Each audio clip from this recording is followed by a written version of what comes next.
yang diterima oleh Bapak Ibrahim. Jadi bagaimana Pak, maksudnya tentang penghapusan hutang, apakah memang dari Pak Lukinya sudah ada beritahu? Sekitar barangkali. Tapi dokumennya pasti ada.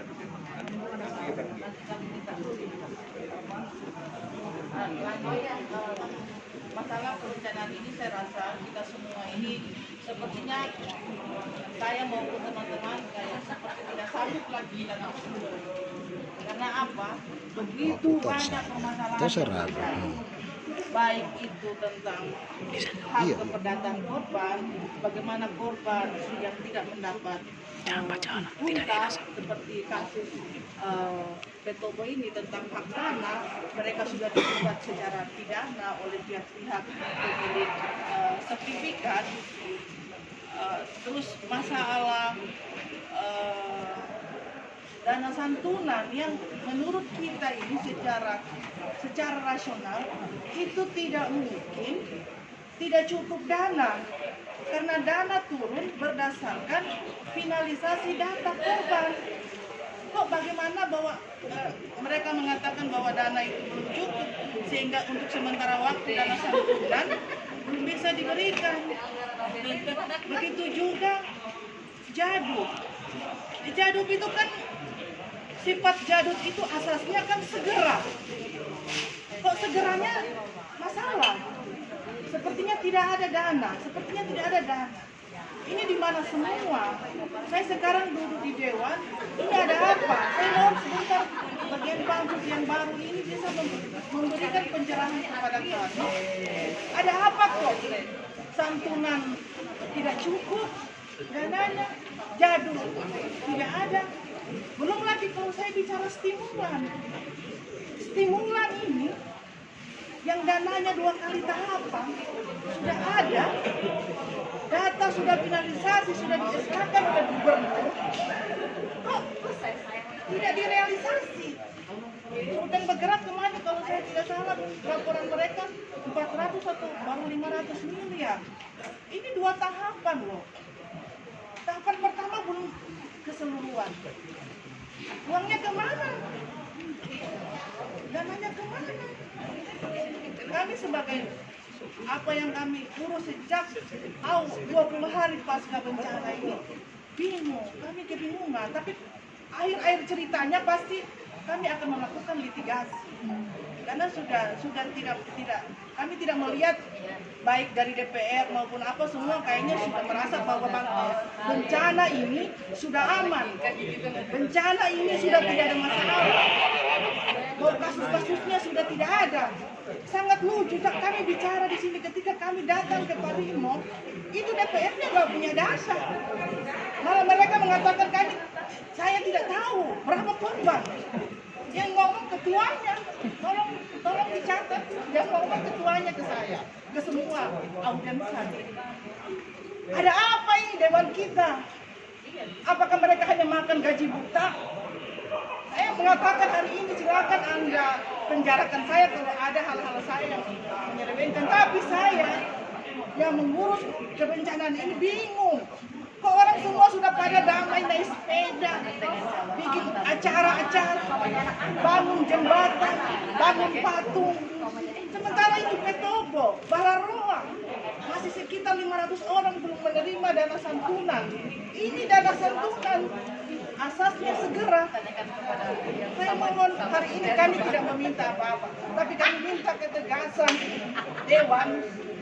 Apa yang sebenarnya terjadi harus dibuka, dan apa yang akan dilakukan harus segera. Saya pikir cukup sekian. Saya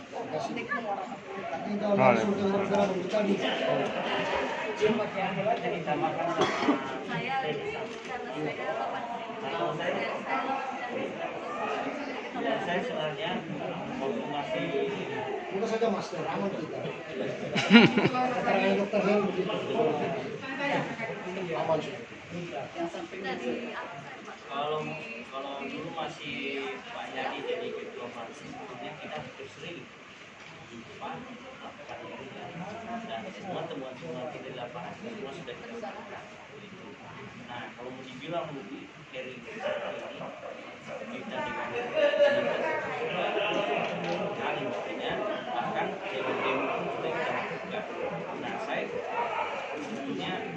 ke teman-teman DPD itu harus ada kemauan politik.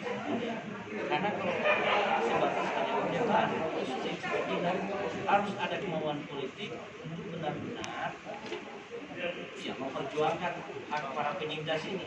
Karena diskusi sudah kita lakukan, dialog sudah kita lakukan, negosiasi sudah kita lakukan, bukan hanya ke DPR, tapi juga ke eksekutif sudah kita lakukan dengan Sekprov langsung, bahkan Sekprov langsung ke kantor kami waktu itu, Deputi Membuat BNPB itu langsung ke kantor kami waktu itu, Wali Kota Palu juga, Sigi juga begitu, sampai Bupati Sigi itu marah-marah ke saya.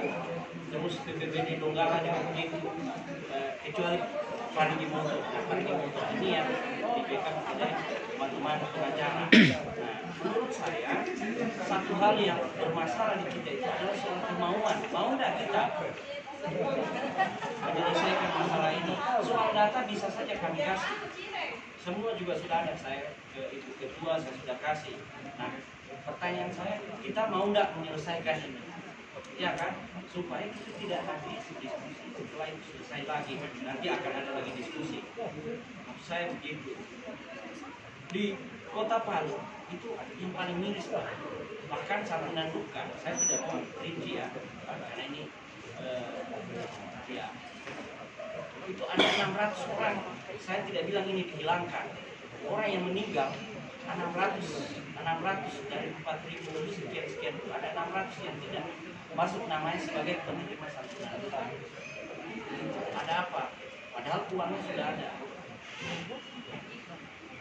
Itu satu kasus itu. Ada banyak lagi kasus yang lain, misalnya dana stimulan, orang yang harusnya dapat santunan stimulan rusak berat, tapi dia dapat ringan atau terbalik.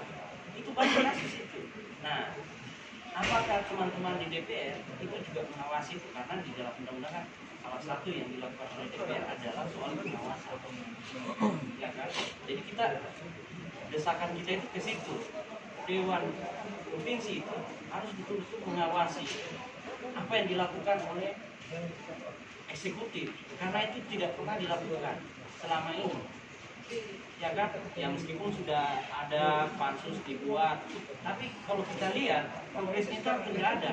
Ya, kita harus kritik begitu ya. Padahal dalam undang-undangnya ada itu diatur, ya kan.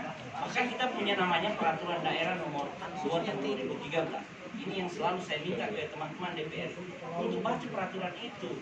Karena di situ secara teknis sudah jelas siapa yang mengkoordinasi, siapa yang mengerjakan apa, siapa yang mengawasi, siapa punya kewenangan apa, itu sudah ada di situ. Siapa yang punya tanggung jawab apa, itu sudah ada di situ.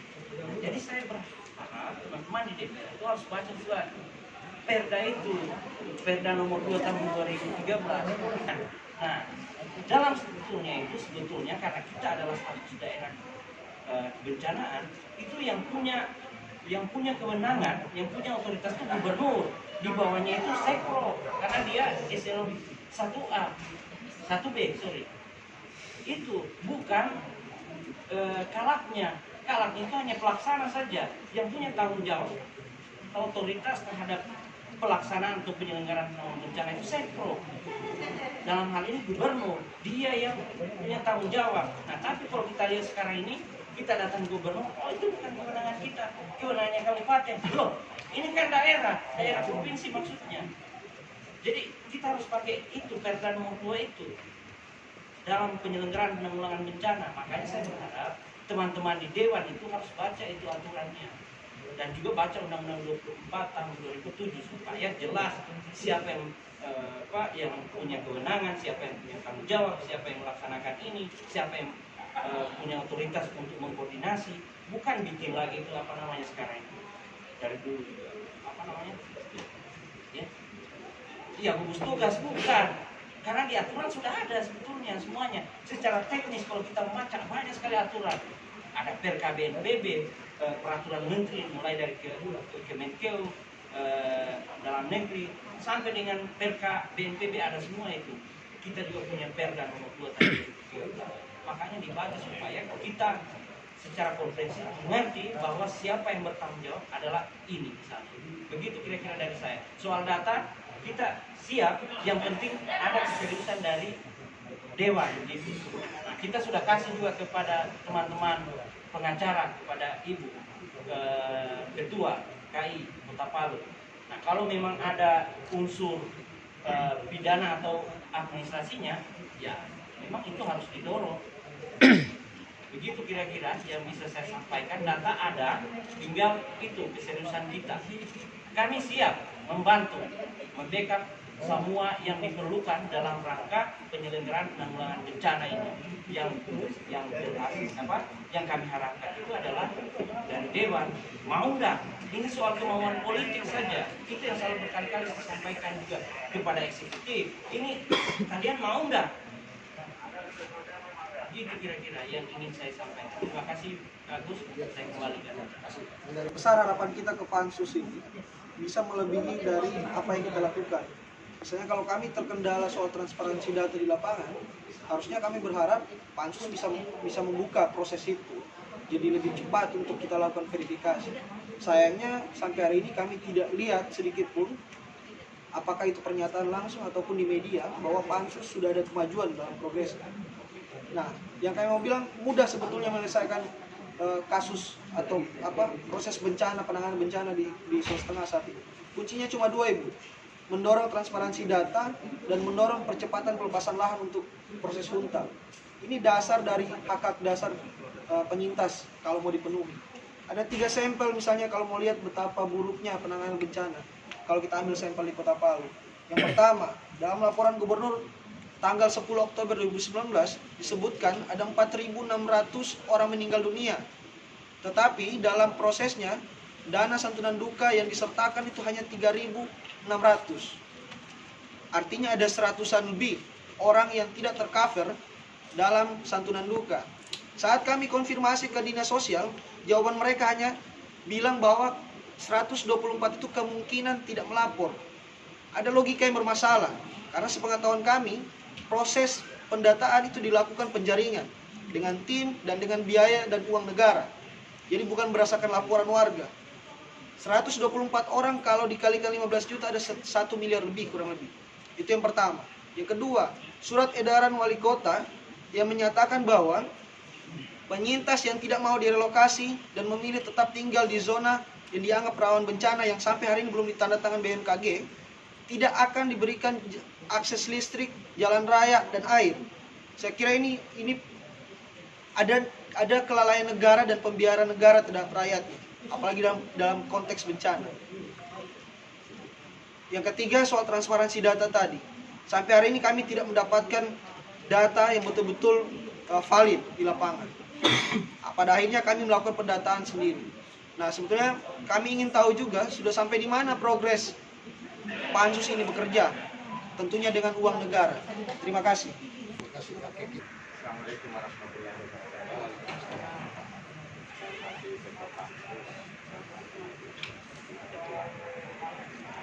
Saya sebagai masyarakat yang korban bencana dan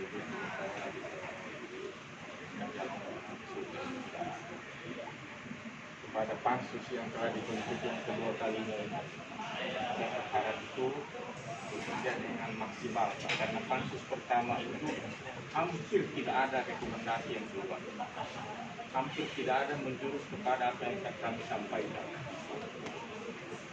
Tuntutan kami waktu pansus pertama ada beberapa, ada 9 poin. Salah satunya meminta SK Gubernur nomor berapa itu dicabut karena di sana ada indikasi merugikan para kami korban, yaitu turunannya Juklat Juknis untuk stimulan Pak. Di sana potensi sekali untuk KKN. Masakan ada aturan Juklat Juknis, dana 50 juta itu duluan di store ke toko. Ya, ini mungkin pansus tidak pernah turun ke lapangan melihat keadaan ini. Juklat Juknis tahap 2 ini lagi hampir mirip itu. Ini saya tidak tahu dasarnya dari mana. Kita punya undang-undang kebencanaan, perda kebencanaan, tapi tidak pernah mengacu dari situ. Yang ada kebijakan pemerintah daerah. 50 juta itu harus seperti ini. titik 36 Risa harus ada aplikator yang membangunkan kita sehingga masyarakat korban merasa dirugikan. Ada satu kasus dibongkar rumahnya karena tidak bisa pakai kayu. Ini ada apa semua ini, Pak? Kami ini korban sudah sengsara di pengungsian. Yang kedua, khusus Sigi, Gubernur sampaikan di melalui Pusdatina itu transparan, Pak. Di sini diaduk itu sudah 40 M tersalurkan, lebih yang 40 M. Dengan korban jiwa 68.000 sekian.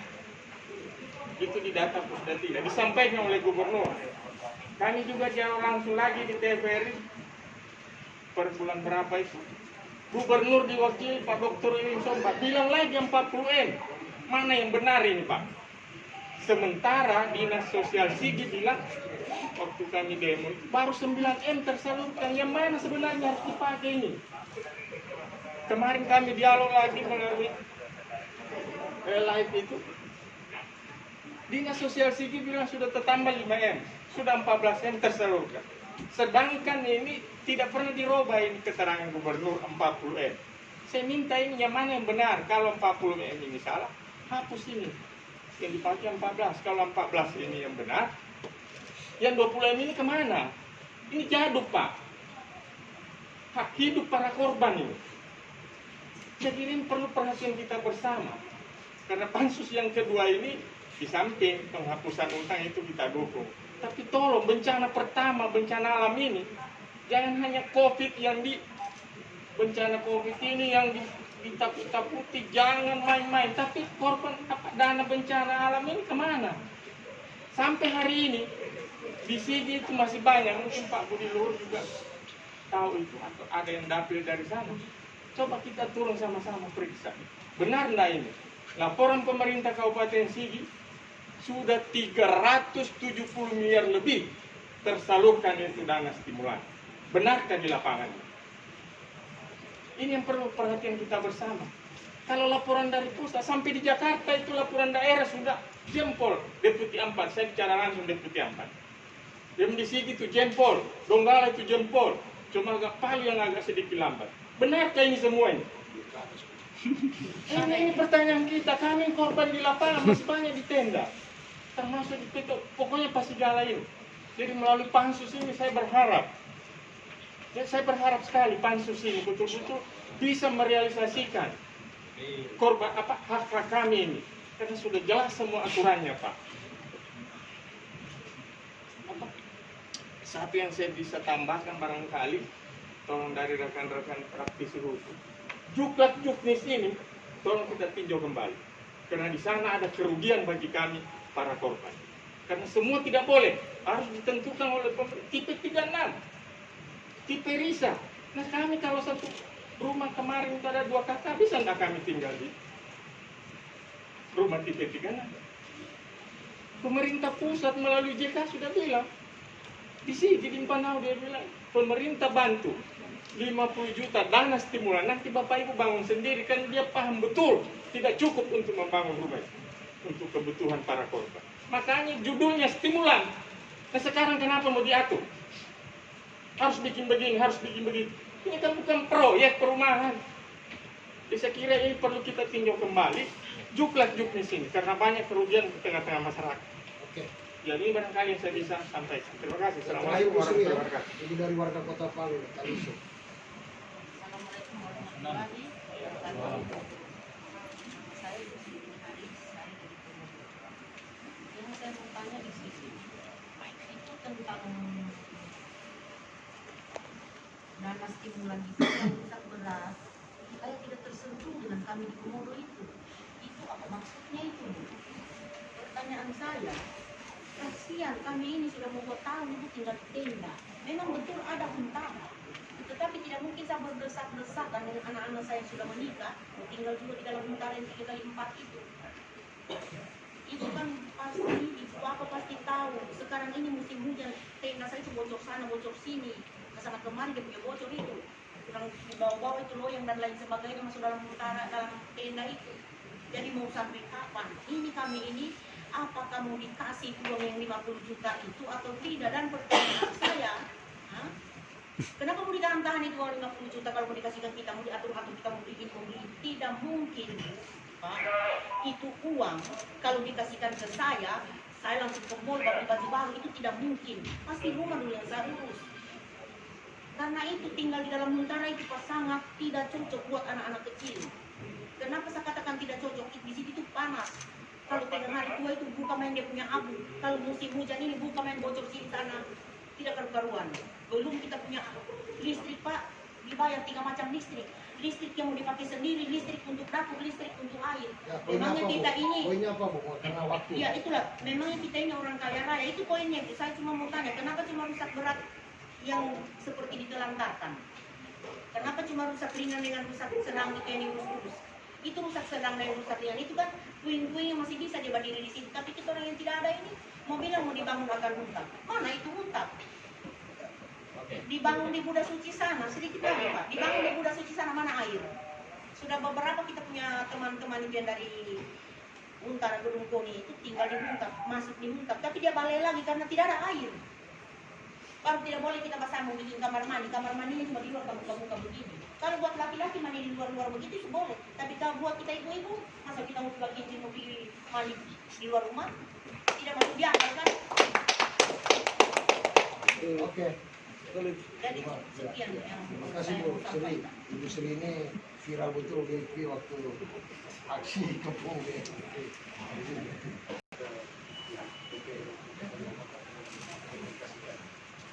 Pak, harapan-harapan dari people tribunal pada Gimo ini. Terima kasih. Selamat siang teman-teman sekalian. Syukur alhamdulillah kita hari ini kita bisa bertemu. Walaupun tadi kami sudah menerima perwakilan dari kelompok pertama yaitu masyarakat Kedai Tobo. Tadi sudah kami terima beberapa lagi dan insya Allah apa yang mereka sampaikan itu sudah menjadi catatan kami dan kami akan komunikasikan dengan pimpinan untuk menjadwalkan sesuai dengan permintaan mereka dan tentunya ini juga sesuai dengan program daripada kami di sini. Saya belum bicara pansus, jadi memang itu semua akan dijadwalkan. Insya Allah nanti dalam waktu dekat ini sesuai dengan alokasi waktu yang masih tersedia, karena ini terus terang saja kami juga sekarang ini juga masih dalam rangka untuk pembahasan terhadap pertanggungjawaban anggaran tahun 2019. Tadi baru dijelaskan atau diantar oleh Pak Wagub. Insya Allah nanti itu nanti penjadwalnya juga karena kami lihat nanti mana waktu yang lowong sehingga tidak benturan. Yang hormati rekan-rekan semua, bapak-bapak ibu anggota dewan, teman-teman dari penggiat dan juga dari lembaga hukum ya, yang tidak dapat satu persatu. Jadi saya terima kasih. Walaupun kita hari ini atau sekarang ini kita dialog secara santai-santai saja, tapi saya kira nggak usah kita bertegang-tegang supaya kita enak berpikir, terus kita bertunjuk-tunjuk untuk melihat tonjok ya. Ini waktunya juga kita harus dialog dan sehat-sehat. Terus kita saling menyalahkan. Mari kita cari yang terbaik. Kami dari Pansus, Imam Mabuk, kami tidak tidur. Tapi katakan tidur tadi, kami tidak pernah tidur. Yang bikin tidur kami ini, yang bikin mandek, bikin mandek kami ini karena ada COVID. Sehingga ada 2 bulan lebih kantor dewan ini praktis ditutup sama dengan lembaga lain. Jadi kita maklumi, kami juga baru berkantor kurang lebih baru 2 minggu terakhir ini Bu ya. Oke. Ini pun masih banyak yang lewat media virtual, Zoom. Belum sempat hadir sini di ruang langsung. Sama juga tadi para pimpinan OPD juga tidak hadir karena mereka melalui media virtual. Pansus pada Gimo ini sebenarnya memang ini satu pansus yang dirancang oleh lembaga ini untuk penanganan bencana ini. Sehingga saya, Ibu Wiwi, Pak Jati dan Pak Enos, juga Pak Ibrahim adalah yang dipercayakan oleh teman-teman dari 45 anggota dari sekian fraksi yang ada ini untuk menjadi anggota pansus dan saya sekaligus sebagai pimpinan Ibu Wiwi. Wakilnya Pak Elisa ya, saya sekretaris dan terus Pak Elisa wakilnya Pak Elisa yang kemarin sempat sempat juga kena juga positif. Itu pun resiko kami. Ya. Terus pansus ini diberi waktu 6 bulan sebenarnya, ya, sesuai dengan target waktu yang ditentukan, sesuai dengan tatip yang ada. Kami sudah kurang lebih 6 kali ya, Iya. 6 kali pertemuan. 6 kali pertemuan itu tidak ada yang sia-sia itu. Semua pertemuan itu kami lakukan secara berkualitas. Karena mengundang pihak-pihak yang terkait. Bahkan itu berulang-ulang. Bahkan kami sudah jadwalkan sebenarnya kalau tidak ada dalam kasus COVID ini, kami sudah turun ke kabupaten-kabupaten dan kota ini. Yang pertama kami datangi ke Kota Palu, sekaligus kami ke lapangan. Itu jadwal kami sudah kami rancang semua itu. Nah, baru Sigi, Donggala dan Parigimoto. Kemudian kami akan kaji itu, karena kami akan sandingkan itu keterangan dari Pemda provinsi dengan data yang ada di kabupaten, apakah benar sebagaimana dugaan-dugaan tadi. Ya sama saja, sama kita semua punya data. Jadi Anda jangan mengatakan kami punya data.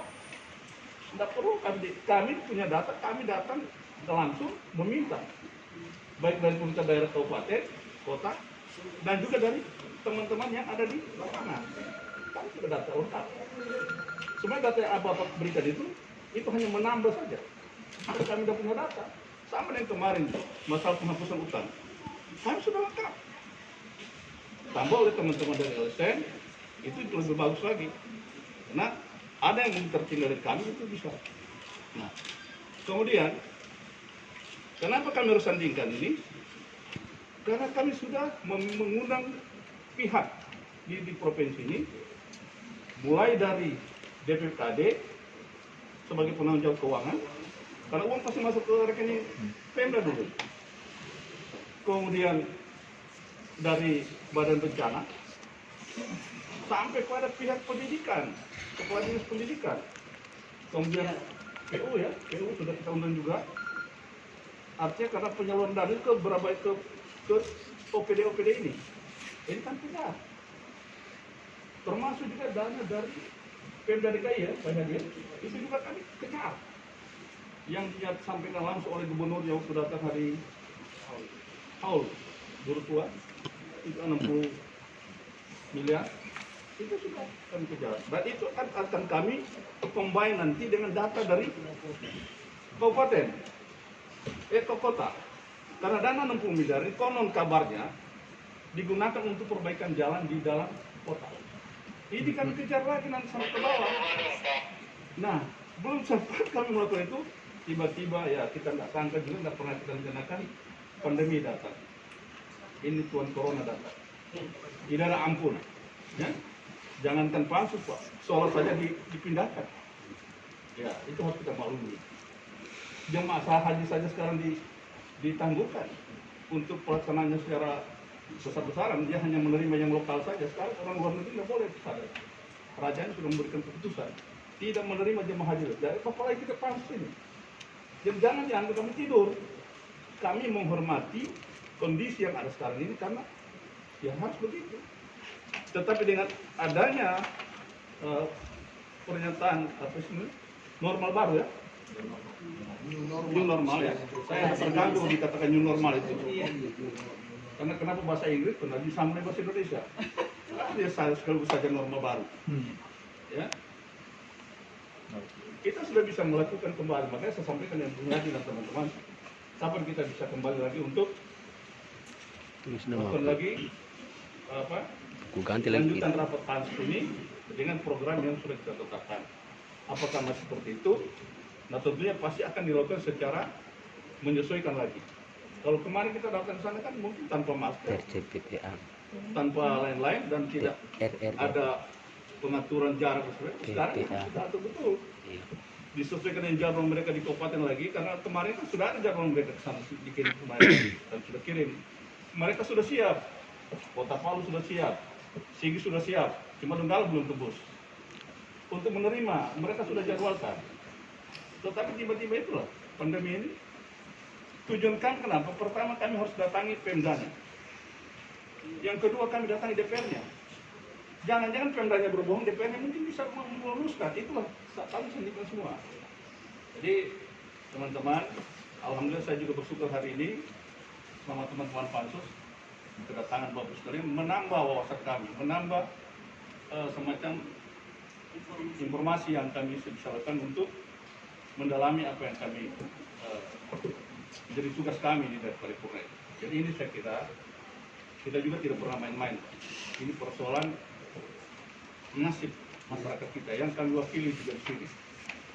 Seperti tadi, kami juga berjanji, insya Allah, apa yang mereka sampaikan terhadap hak-hak perdata mereka, kami akan jembatani. Ada perampasan hak. Kalau itu betul, kenapa tidak kita bentuk lagi pansus berikutnya? Khusus menangani itu, mendalami. Ya? Kita lakukan itu Pak, demi untuk masyarakat. Karena tidak inginkan, kita tidak inginkan masyarakat dirugikan, sudah korban. Ya? Sudah ditimpa tanggal lagi. Ketua saya kira ini dari yang paling parah sebenarnya. Ya, bukan yang lain tidak. Ini yang paling parah. Karena dia betul-betul praktis kehilangan semua. Saya tahu betul ketua itu karena tidak jauh dari rumah saya. Pak Yahdi salah satu korban. Ya, Ibu Wiwi, kita semua ini korban. Mungkin Ibu korban juga. Ada keluarga meninggal? Tidak. Alhamdulillah. Jadi makanya Ibu tenang saja. Jadi kami korban Bu, saya ini korban juga. Ya? Jadi tidak mungkin kami membiarkan juga kami ini jadi begini. Kami itu bagian daripada Bapak sekalian dan juga masyarakat. Pasti kami juga akan menyatu. Tidak hanya teriak-teriak untuk mengatasnamakan orang, kami yang mengatasnamakan diri kami sendiri. Jadi itulah. Tapi namun demikian, saya atas nama masyarakat juga terima kasih kepada Chefnya Ade ini, Pak Agus, bersama rekan-rekan lain yang telah memediasi kembali, membangkitkan kami kembali ya. Itu yang penting Pak, Ya, kembali. bangkit kembali. Karena apa sih dia apa? Sultan bangkit tadi itu. Terima kasih Pak Amir. Pak Amir saya kira ini satunya ipar ini. Oh, Ipar. Juga ipar ini. Ipar anak mantu juga nih. Sudah ipar anak mantu lagi. Jadi Pak Amir ini juga banyak memberikan juga apa namanya masukan dan pengalaman beliau juga banyak di lapangan dan ini kira bagus ini kita padukan saja. Ya, saya kira dari saya Pak Yadi. Terima kasih. Ibu, terus ya. Bagus. Bu Wiwi, ya, saya kira Bu Wiwi sebagai wakil sekretaris. Iya, Bapak ini saya bukan wakil. Iya, pansus yang lain ya. Alhamdulillah pada kesempatan siang hari ini kita bisa bersama-sama dengan lembaga hukum yang berkaitan dengan kasus ini saya jadikan kasus ini. Ya, jadi tentang pada Gimo ya, Pak Palu, Sigi, Donggala, pada Gimo itu ini menjadi perhatian kita. Kalau nggak jadi perhatian kita, pasti kita nggak buat pansus. Ya, cukup dengan pansusnya Pak Yadi selesai. Itu karena kita merasa bahwasannya pansus yang diketok Pak Yadi kemarin itu harus berlanjut, maka ini harus dibentuk lagi pansus kedua. Itu bagian dari keberlanjutannya. Memang saya sendiri secara pribadi juga kurang puas terhadap apa yang disampaikan Bapak-Bapak dan Ibu sekalian, saya sepakat itu. Termasuk juga kebijakan gubernur.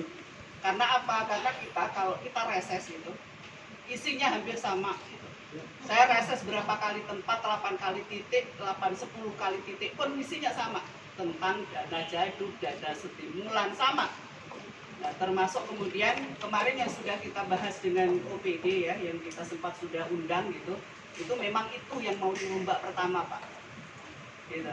Kebijakan itu, karena memang banyak yang mengeluh, yang mengeluhkan berkaitan dengan dana stimulan yang 50 yang harus diatur-atur macam-macam itu. Jadi memang itu yang kemarin kita sempat sudah mau memberikan rekomendasi. Terus kemudian setelah itu gitu, kita mau turun kayak seperti Pak Ketua bilang. Setelah itu lagi apa yang harus dilakukan, karena dana ini adalah juga berkaitan dengan APBN, maka kita akan datang ke Jakarta sana. Tapi saat ini ke Jakarta bisa nggak kira-kira? Kenapa tidak lewat Zoom? Kalau tidak lewat Zoom itu karena kita nggak bisa gebrak meja Pak. Cuman iya informasi. Kalau datang langsung kita bisa ngotot, kita bisa berargumen kan. Gebrak meja paling tidak gitu kan, orang bilang enaknya itu kalau ketemu langsung. Tapi pada saat itu kemudian kita sudah jadwalkan, jangan tapi terus keburu itu. Yakinlah bahwasanya Pansus akan berusaha sekuat tenaga kita. Apalagi kalau sudah komisi-komisi mendukung gitu loh. Apalagi datanya sudah kita komparasi, kita tahu datanya benar gitu. Saya yakin bahwasannya ini harus selesai. Karena juga saya kalau orang mengatakan mungkin anggota dewan merasakan kali ya, merasakan apa. Alhamdulillah saya sebelum anggota dewan 2 hari setelah gempa saya adalah penolong-penolong mereka. Kemampuan saya menggali orang, dana orang dikasihkan ke mereka itu bagian dari hal yang memang dirasakan yang luar biasa. 1 bulan pertama gempa itu orang nggak bisa ngapa-ngapain, nggak bisa makan, makanannya habis, kita datang ke mereka tanpa ada ambil lapor saya ke anggota dewan atau bukan gitu. Apalagi kalau sudah diberikan kesempatan sebagai anggota dewan yang mereka pilih, mungkin juga mereka tidak pilih, akan tapi adalah setelah kita duduk di anggota dewan pasti kita akan memiliki kepedulian. Dan kalau hari ini kemudian teman-teman datang ke DPR ini juga nggak salah, ini rumah rakyat kok, kapan saja bisa datang dan kapan saja juga bisa melakukan menyampaikan aspirasi. Begitu saya pikir, kemarin saya 2 hari yang lalu saya bicara sama Pak Budi.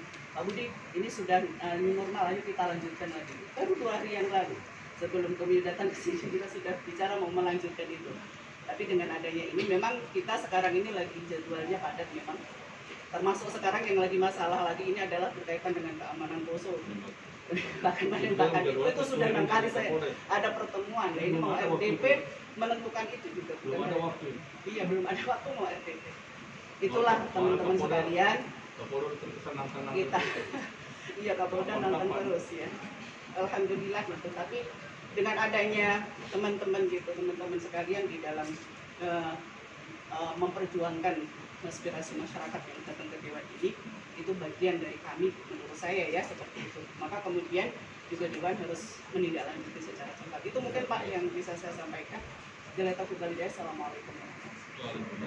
wabarakatuh.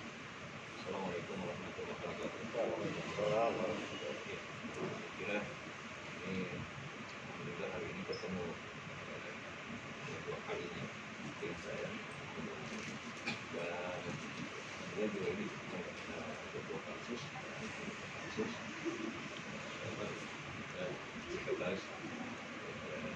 membentuk komisi. Iya. Boleh. Lengkap hari ini. Saya kira mudah-mudahan ini ada dalam waktu dekat pansus sudah bisa mengagendakan lagi semangat baru lagi kan yang disebut oleh ketua tadi, dan kaitannya dengan kabupaten kota yang ada pansus masing-masing kabupaten kota. Saya mengusulkan mungkin juga sekali juga diundang teman-teman pansus ini untuk bisa coba berkoordinasi secara langsung. Jadi kita lah yang di provinsi agar bisa sharing informasi dan kita. Jadi bisa saja di kabupaten tadi kayak pertanyaan tadi, kabupaten menyerahkan lagi provinsi. Padahal tugas mereka, karena ini kan soal proses pendataan ada di kabupaten, lalu eksekusi bantuannya provinsi. Karena seperti itu kalau tidak salah proses ini. Nah, oleh karena itu menurut saya ini penting. Apakah kita datang ke sana ataukah misalnya bertemu bersama-sama. Itu satu. Yang kedua adalah dengan pemerintah daerah. Memang ini harus agak speednya harus ada agak kencang sedikit, artinya agak kencang sedikit karena ini nasibnya saudara-saudara kita ini sudah hampir masuk 2 tahun berulang tahun, 2 kali berulang tahun. Nah ini saya saja sebenarnya dampaknya tidak terlalu terasa betul di lingkar dekat pantai, maksudnya di Panglima ya. Jadi lumayan juga tidak sempat juga misalnya ke utara masih bisa tinggal. Apalagi teman-teman kita yang ada di utara yang sudah berulang tahun dan bahkan masih ada yang di tenda-tenda di tenda-tenda. Oleh karena itu saya bilang adalah teman-teman di DPR ini semangatnya juga sama dengan kita sendiri. Hanya saja ini spirit yang kita harus kembang ini harus kita juga dorong lagi juga ke pihak sebelah di eksekutif. Di eksekutif, kalau bicara tadi soal kemauan politik, saya kira kemauan politik semua ada, karena bukti dalam pembentukan pansus sudah dilakukan oleh teman-teman. Hanya saja ini kan soal speednya. Ini mungkin itu yang saya tangkap tadi, speednya, kekuatan